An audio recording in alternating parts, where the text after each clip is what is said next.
Let's talk about Gizmo Garden's cooperative aspect.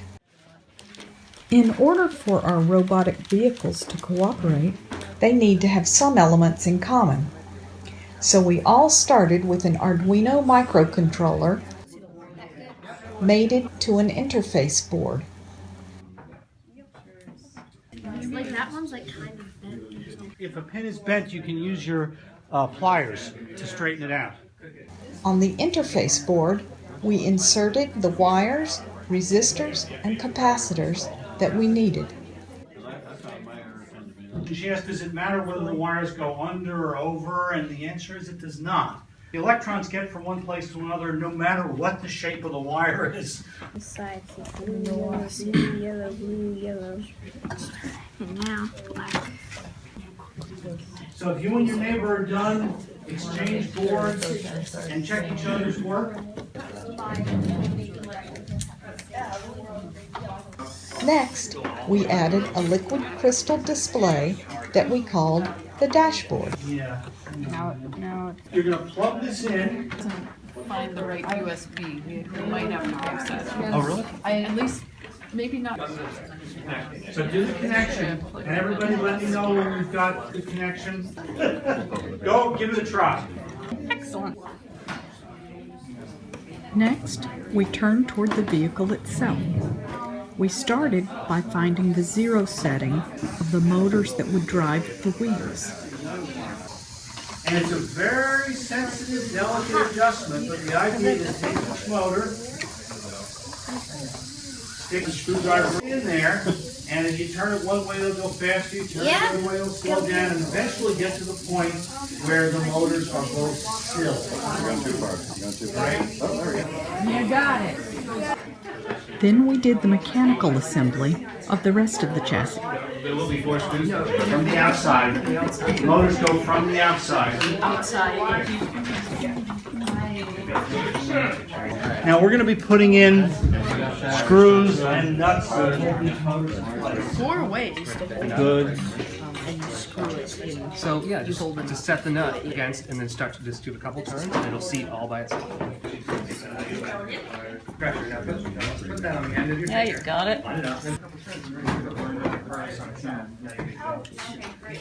There you go. Just the battery pack. No batteries yet. No batteries yet. Just a bare battery pack. Wire towards the middle, towards the grommet. Second smallest screws through the battery pack. Screw the post on. We are pushing those wheels on. So you just kind of push these on the shaft. Just kind of pop them on, and then take those 2 screws that you saved earlier and screw them in place. Okay, you got the ball, okay. And it goes through the chassis, through the ball, through the other hole in the chassis, just like that. Then one of the legs out and hold it in place. Just set it right on top, but with the battery wires coming out the back, and the other 2 motor wires on the top. I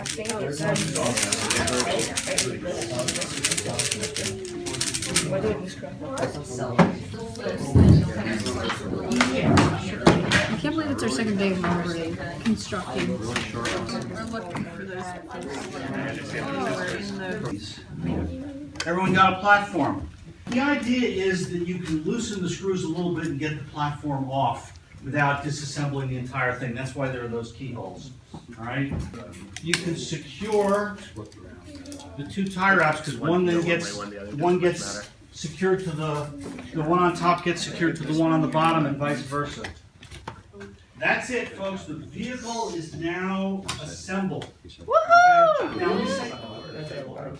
Students had already gotten a taste of editing software in the C++ programming language when they'd sent custom welcome messages to their dashboards and programmed custom tones for their vehicle as it beepers. stretches out, it gets to be a lower pitch. All right?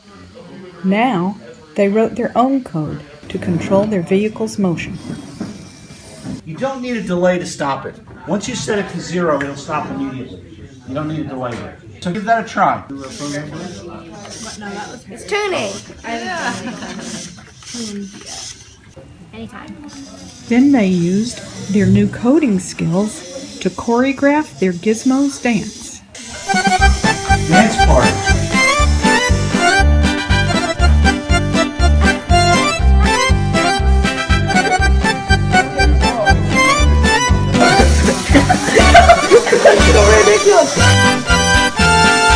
All we need is a disco ball.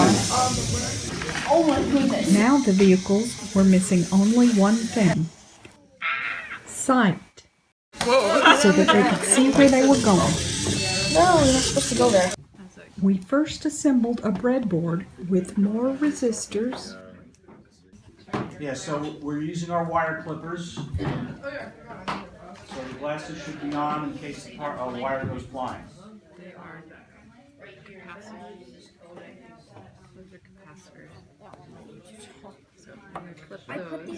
You can see these resistors here are standing vertically. Check how far it's gonna bend. Get there.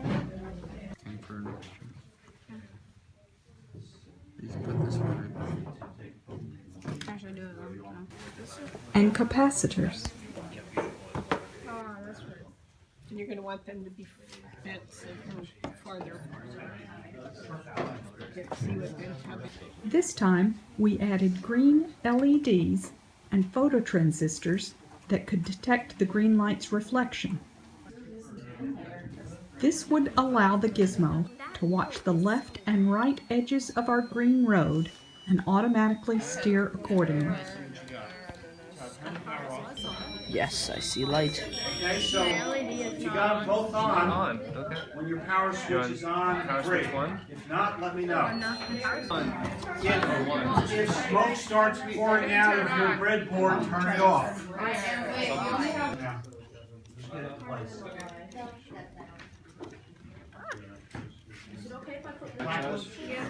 If you've got those black screws, those are medium ones, you can use those. I've got more nuts if somebody needs those. Okay, so you put the Gizmo just flat on the table, and if your lights are looking pretty good, then don't touch it. But you may have to bend the LED a little bit to get that spot kind of onto the photo detector.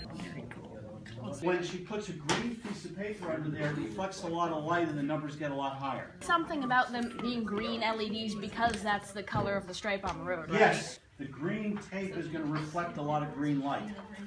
Finally, we added an infrared proximity sensor to tell the Gizmo how close it was to other objects.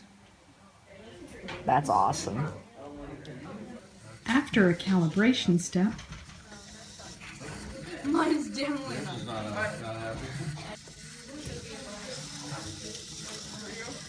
the Gizmos were ready to hit the road, one at a time.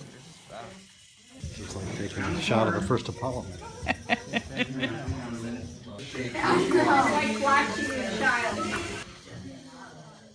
In order for them to be able to handle traffic, they needed one last bit of control code. Okay. I want you to imagine that there's a spring between two cars. And imagine that the cars are really far apart. It's all clear. So the spring is really stretched and pulling that car behind really hard. So it's going really fast.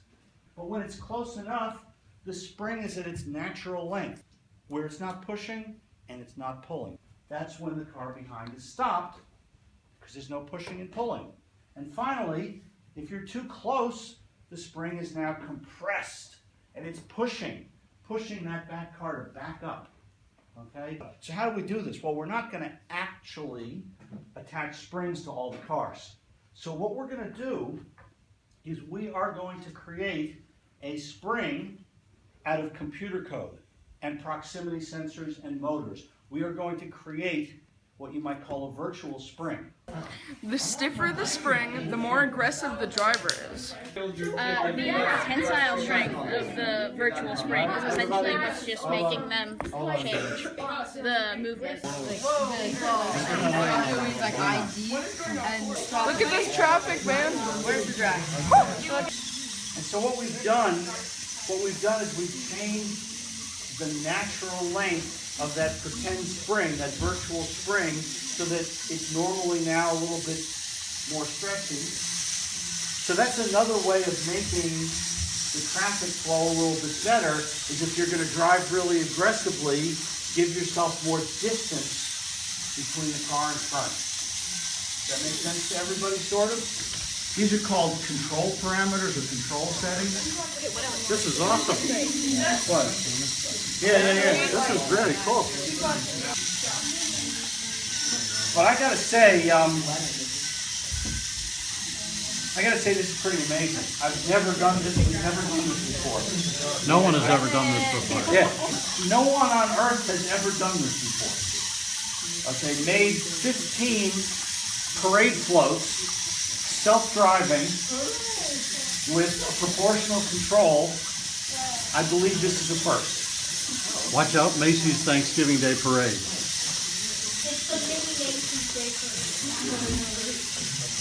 This is amazing. That's really cool. Can I get one of these? Hey, we got a Gizmo parade.